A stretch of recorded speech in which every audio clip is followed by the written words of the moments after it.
At the Cardiff City Stadium for Premier League news. Now, we often hear stories from the boot room or reports from the manager's office, but training grounds have always remained a bit of a sanctuary away from the fans. That, though, is all about to change. Yeah, the international break has given us the chance to go behind the scenes. We begin at Liverpool as Simon Crabtree takes us on a guided tour with someone who knows the place inside out. It's been Liverpool's training ground since the 1950s. Named using the first syllables of the priests who'd previously taught football to children here, Fathers Melling and Woodlock, which became the world-famous Melwood training ground. But our tour starts here at the players' entrance, and we're welcomed by the former player, Neil Mellor. So when we come then, Neil, and this has got every player who's ever played for Liverpool on this wall. First thing you see when you walk through the door, there's some big names here. Big names, some of the greatest. Kenny Dalglish, there we go. Who else is there? Don Hutchison. Robbie Fowler, Jamie Carragher. Where are you? Where are you? There you are. There's my little group there. See on here as well. So as you can already sense the feel of history through here, and as Ronnie Moran greets us at the doorway, I know you have got a really nice story to tell us about Ronnie.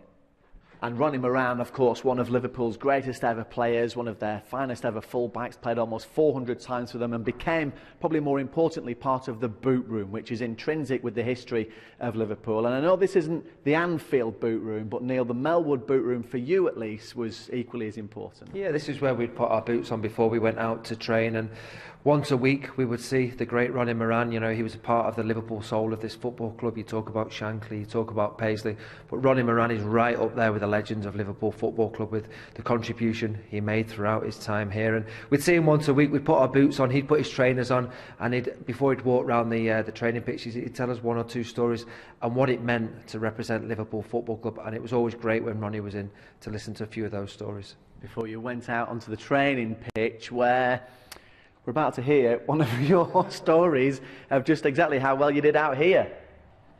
And of course, you can't have history without making those precise, fine details. And here is where it happened on the training pitch. A lot has changed since the 50s and Shankly's days. Jurgen Klopp's got a racquetball pitch in here. Brendan Rodgers actually introduced these secret curtains so people couldn't peek over the fence and steal what they were about to learn before they got onto the pitch. But Neil, your first day here could have ended in tears.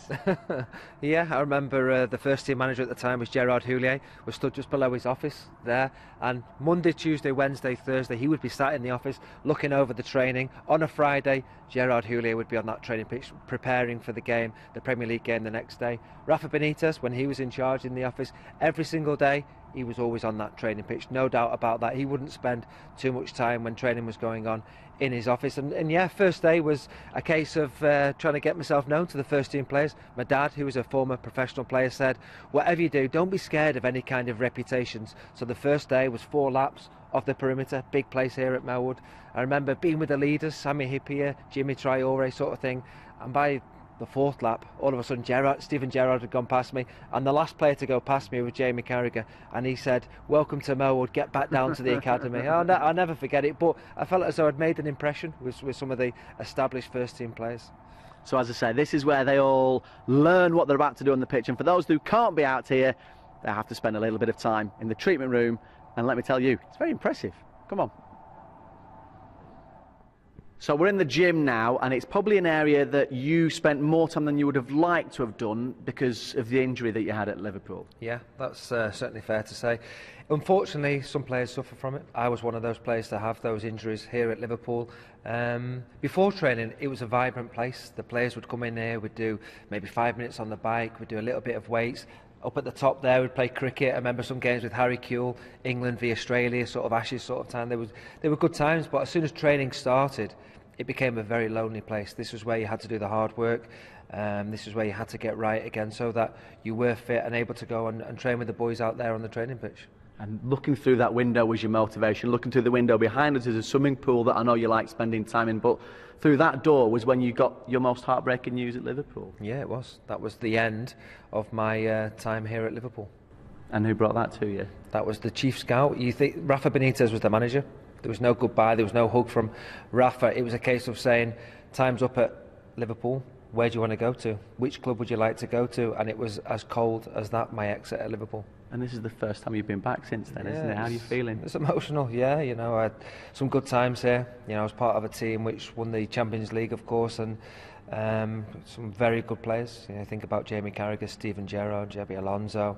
There's a lot of good players and good times that we spent on the training pitch, but also here in the gym as well.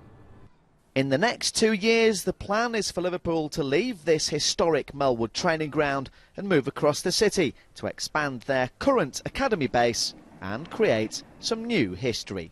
Simon Crabtree at Melwood for Premier League News.